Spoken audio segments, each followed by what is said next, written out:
ఆంధ్రప్రదేశ్లో వైద్యం చేయించుకోలేక పోయి తెలంగాణలోనో చెన్నైలోనో చేయించుకున్నారు, ఎటు చేయించుకున్నాడు చనిపోయినాడు అని. మనకు సిగ్గుపోదా? 15 సంవత్సరాలు ముఖ్యమంత్రిగా ఉండి ఆంధ్రప్రదేశ్ లో ఒక వైద్య లేక లేదంటే మెడికల్ కాలేజ్ మాట్లాడితే బట్టలు ఉపదేస్తాం చెప్తా ఉన్నా. ఇప్పుడు ఇప్పుడు సిగ్గు అనే మాట మాట్లాడితే సిగ్గు అనే మాట మాట్లాడితే మాత్రం ఊరుకోను. నేను ఆ మాటలే మాట్లాడలేదు. సిగ్గు అనే మాట వద్దా? సిగ్గు అనే మాట మాట్లాడితే మీ బట్టలు నిలబెడతా. చాలా చాలా మాట్లాడారు. ఇంకేదైనా మాట్లాడండి. చాలా మాట్లాడుతున్నాయి. ఓ సోదరా, మీరు మాట్లాడేటప్పుడు నాకు కరెక్టే. సిగ్గు అనేటటువంటి విషయాలు వద్దు.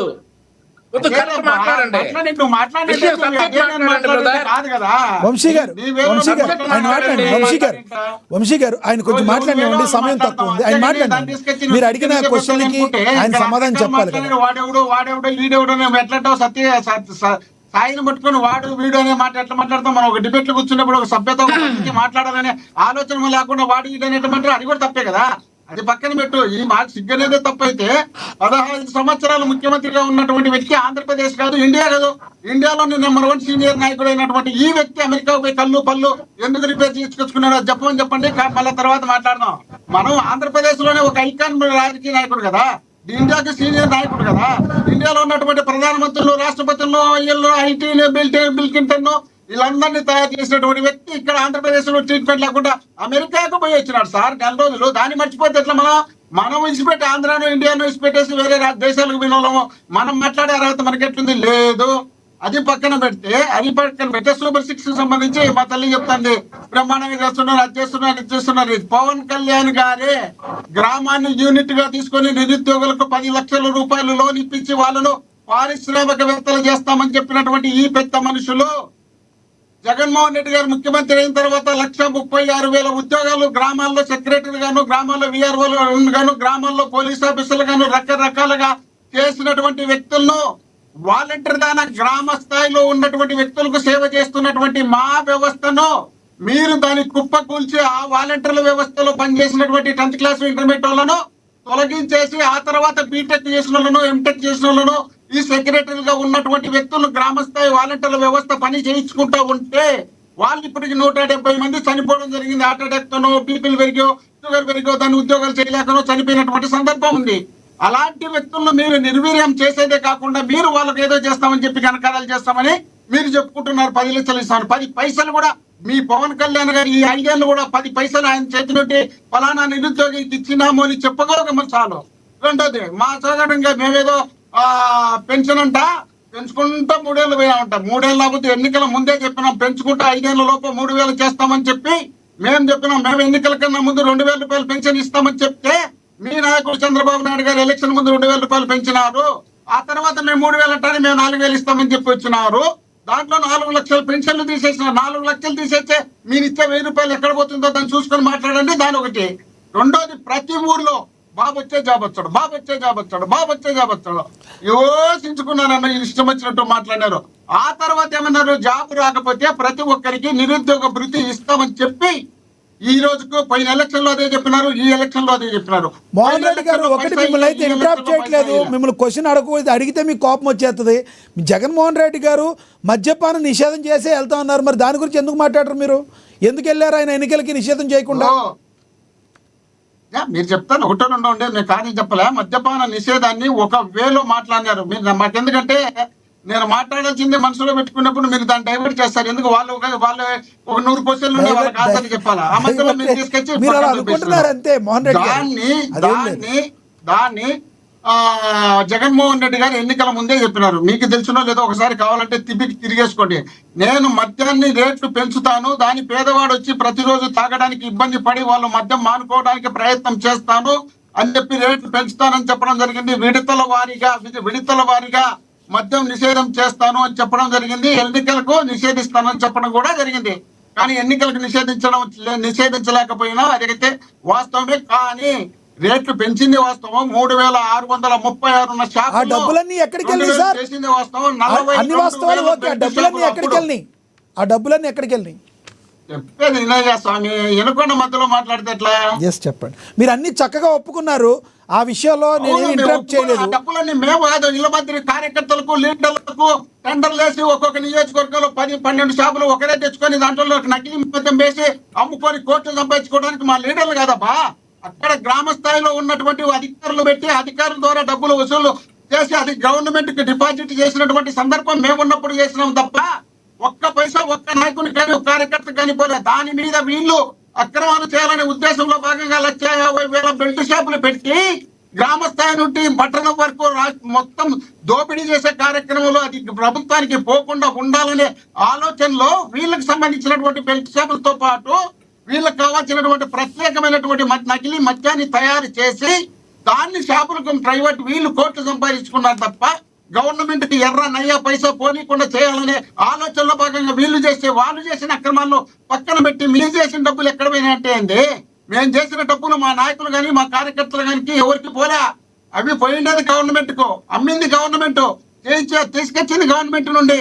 కాబట్టి మేము ఎక్కడా దాంట్లో అవినీతి చేయడం లేదు. కాబట్టి వీళ్ళు అవినీతి చేయాలని నిర్ణయించుకున్నారు. కాబట్టి ఈ అవినీతి చేయడానికి ఏ దాని మీద టార్గెట్ పెట్టుకున్నారో ఆ టార్గెట్ నే ముందు రైజ్ చేసి పెడితే మా మీద దాన్ని నిందలేసి దొబ్బితే వీళ్ళు ఎన్ని తప్పులు చేసినా ఈ కనపడవనే ఉద్దేశంలో భాగంగా చేస్తున్నటువంటి అక్రమ కేసులు తప్ప ఇక్కడ మధ్యంలో మాకు ఎలాంటి సంబంధాలు లేవన్న విషయాన్ని మీరు తెలుసుకోవాల్సిన అవసరం ఉంది. దాని ఉద్దేశంగా వీళ్ళు తప్పులు చేయాలని ఫిక్స్ అయినారు. కాబట్టి ఆ ఫిక్స్ అయిన దాన్ని ఏ విధంగా మా మీద రుద్దితే ఆ తర్వాత వాళ్ళు ఎన్ని తప్పులు చేసినా పట్టించుకోరు.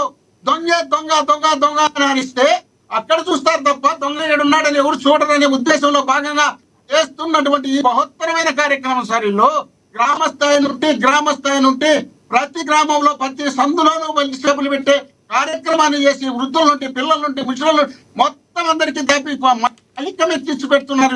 వీళ్ళ గురించి మాట్లాడకుండా వీళ్ళ దోపిడీ గురించి మాట్లాడకుండా మా గురించి మధ్యలో మేము అక్రమాలు చేస్తామంటే ఎట్లా?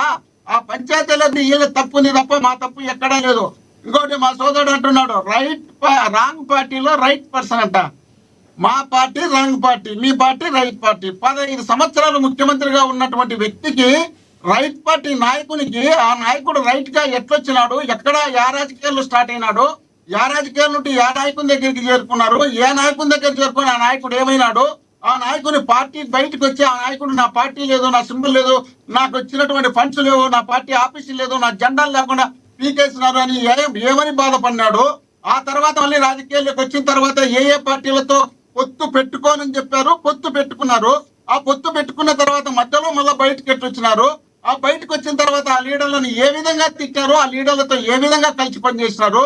ఈ విధంగా వచ్చినటువంటి వ్యక్తులు రైట్ పార్టీ అంటే జగన్మోహన్ రెడ్డి గారు తండ్రి చనిపోయిన తర్వాత చెప్పండి, జగన్మోహన్ రెడ్డి గారి సుడిగాలి పర్యటన ఏ విధంగా ఉందో మీరు కూడా మీ వాగ్దాటి అదే విధంగా ఉంది. దయచేసి ఒకటి మాట్లాడండి.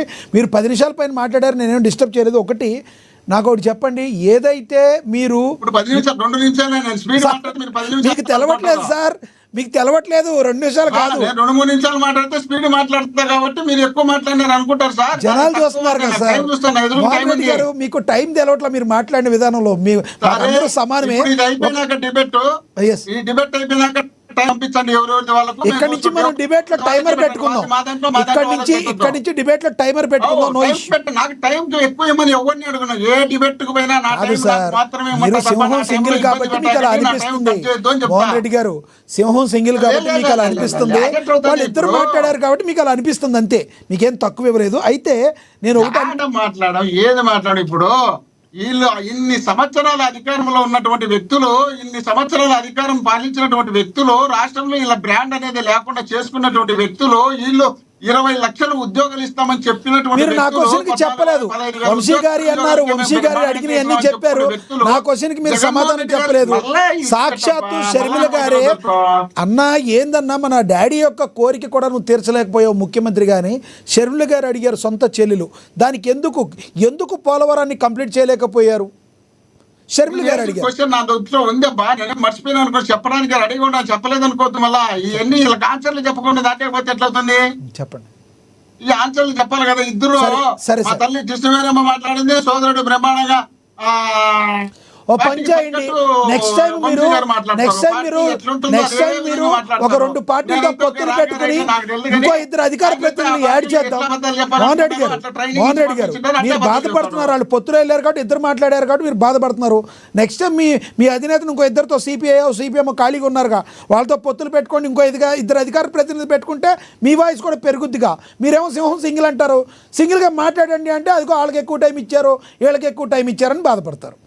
సరిపోతుందా చెప్పండి? అయ్యా దొరా, మాకు దేశంలో ఉండే పార్టీలన్నీ అవసరం లేదు. మేము ఇక్కడ పొత్తు పెట్టుకుంటే వీళ్ళతో పెట్టుకున్నామా, ఇక్కడ నుండి ఆ పక్కన చెప్పండి. మీరు బీజేపీతో పొత్తులో ఉన్నారా లేరా? ఒకరితో పెట్టుకున్నామా? అయ్యా కాదు సార్, మీరు బీజేపీతో, మీరు కూడా బీజేపీ, నాకు తెలిసినంత వరకు మీ 4 పార్టీలు కూడా పొత్తులో ఉన్నాయి.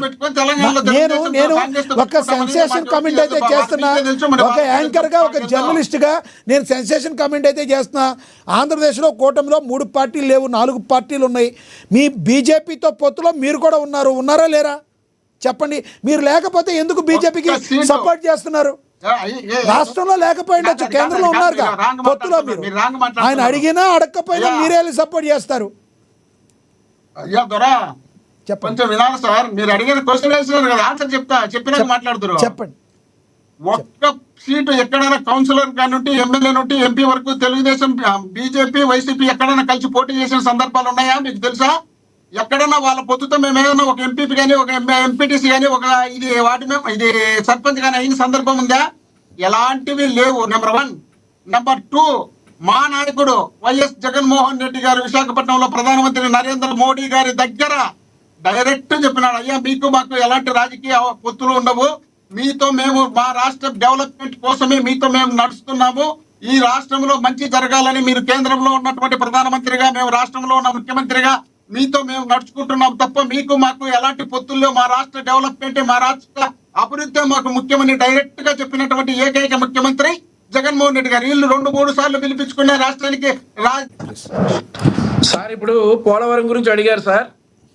పోలవరం జగన్మోహన్ రెడ్డి గారు ముఖ్యమంత్రిగా ఉండగా 2 ఇరిగేషన్ శాఖ మంత్రులు, ఒక ఆయనేమో 1% we will complete by 2021 April అన్నాడు, ఒకసారి we will complete by 2022 April అన్నాడు, ఇంకోసారి we will complete by 2023 April అన్నాడు.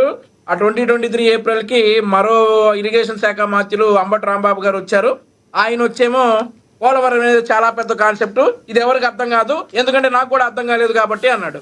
ఇట్లాంటి మేధావుల్ని పెట్టుకొని జగన్మోహన్ రెడ్డి గారు పోలవరం నడిపారు. ఆయన 72% కంప్లీట్ చేసినటువంటి చంద్రబాబు నాయుడు గారిని విమర్శించడం ఏదైతే ఉందో, అసలు చాలా కామెడీగా ఉంది సార్.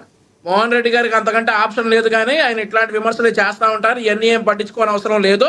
ఏదైతే 1999లో చంద్రబాబు నాయుడు గారు ఐటీ డెవలప్ చేయడానికి బిల్ గేట్స్ గారిని హైదరాబాద్ ఉమ్మడి ఆంధ్రప్రదేశ్ తీసుకొచ్చారో అప్పుడు కూడా ఇలానే కొన్ని నోర్లు లెగిసినాయి. ఇప్పుడు ఆ పార్టీని, ఆ నోరులు లేచినటువంటి వారి పిల్లలు వాళ్ళందరూ కూడా 6 అంకెల జీతాలు తీసుకుంటా ఉన్నారు దేశ విదేశాల్లో. అండ్ వారి పొలాలు కూడా 150 కోట్ల రూపాయల ఎకరాలకు చేరినాయి. సరే, ఆ తర్వాత 25 ఏళ్లకి మళ్ళీ బిల్ గేట్స్ గారు వచ్చి ఈరోజు అదే పెట్టుబడులు పెడతాం, అలానే అభివృద్ధి చేస్తామంటే కూడా మరికొన్ని నోళ్లు లెగుస్తూ ఉన్నాయి. మాకు అసలు ఇందులో పార్షియాలిటీ లేదు. వైఎస్ఆర్సీ పార్టీ పిల్లలైనా కానీ చదువుకునే అర్హత ఉంటే బిల్ గేట్స్ గారు స్థాపించినటువంటి కంపెనీలో ఉద్యోగాలు చేసుకోవచ్చు. కానీ ఎవరైతే బిల్ గేట్స్ గారిని విమర్శిస్తా ఉన్నారో వాళ్ళ పిల్లలను దయచేసి రిజైన్ చేసేసి మాట్లాడండి. ఆంధ్రప్రదేశ్ రాష్ట్రం పట్ల కమిట్మెంట్గా ఉన్నారు, అభివృద్ధి చేసి తీరుతాం. Right sir, right. ధన్యవాదాలండి మీ అభిప్రాయాన్ని తెలియజేసినందుకు వంశీ గారు. ధన్యవాదాలండి ఎలం మోహన్ రెడ్డి గారు. ధన్యవాదాలండి సుంకర కృష్ణవేణి గారు. ఏది ఏమైనప్పటికీ కూడా ఆంధ్రప్రదేశ్ అయితే అభివృద్ధి పరంగా దూసుకుపోతుంది. ఎటువంటి పరిస్థితుల్లో ఆంధ్రప్రదేశ్ని 2047కి ఒక బలీయమైన శక్తిగా ముందుకు తీసుకెళ్తామని ఏపీ ముఖ్యమంత్రి చంద్రబాబు చెప్తున్నారు. ఇక రానున్న రోజుల్లో నేను పాదయాత్ర స్టార్ట్ చేస్తాను, ఆ పాదయాత్ర ద్వారా